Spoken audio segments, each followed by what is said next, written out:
President Donald Trump and Russian President Vladimir Putin wrapped up their meeting in Alaska and just spoke with the media. You heard there. Yeah, the two met for 2.5 hours as the U.S. tries to bring an end to the war in Ukraine. Putin spoke to the media first, which is not typical when an American president is hosting a summit like this. Both made statements but did not take any questions from the media. President Trump said there was some great progress, but he wouldn't go into specifics. I'm going to start making a few phone calls and tell them what happened. But we had an extremely productive meeting and many points were agreed to. There are just a very few that are left. Some are not that significant. One is probably the most significant, but we have a very good chance of getting there. We didn't get there, but we have a very good chance of getting there. So the meeting has raised concerns among Ukrainian and European leaders who fear Trump may not press Putin hard enough on Ukraine. Our Devin Haskins joins us now in the newsroom after talking with a local group dedicated to preserving Ukrainian culture. What did they have to say about this summit, Devin?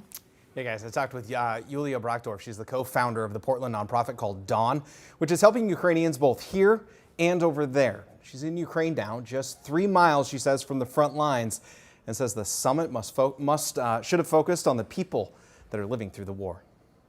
We are a local nonprofit. Yulia Brockdorf shared her experience of helping Ukrainians. She's been in the country just over a week now. Right now, our full focus is to help in multiple ways, both engage in Ukrainian and American community. She says the reality on the ground Just now. is unrelenting. I decided to mark every time there is an explosion that I can hear next to where I am at. If in 2 hours, I marked 92 explosions. Dawn, which stands for Defend, Aid, Widen, Nurture, is more than a supply line to her. It's a link between communities in Oregon and defenders in Ukraine. So they see that connection that people of Oregon, people of United States care about the outcomes. The meeting between Trump and Putin comes more than 3 years after the war in Ukraine started. It's important, I think, for the president to stay focused on on the objective of this meeting and not be swayed by the offers that Russia may come up with. She hopes President Trump advocates for the people in Ukraine.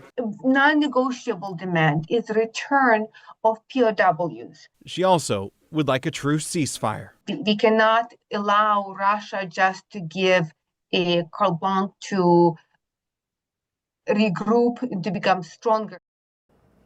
Brockdorf is expected back in Portland next week, and during our 20 minutes of talking earlier today, she said she heard several explosions outside. Wow. Back to you. Devin, thank you so much.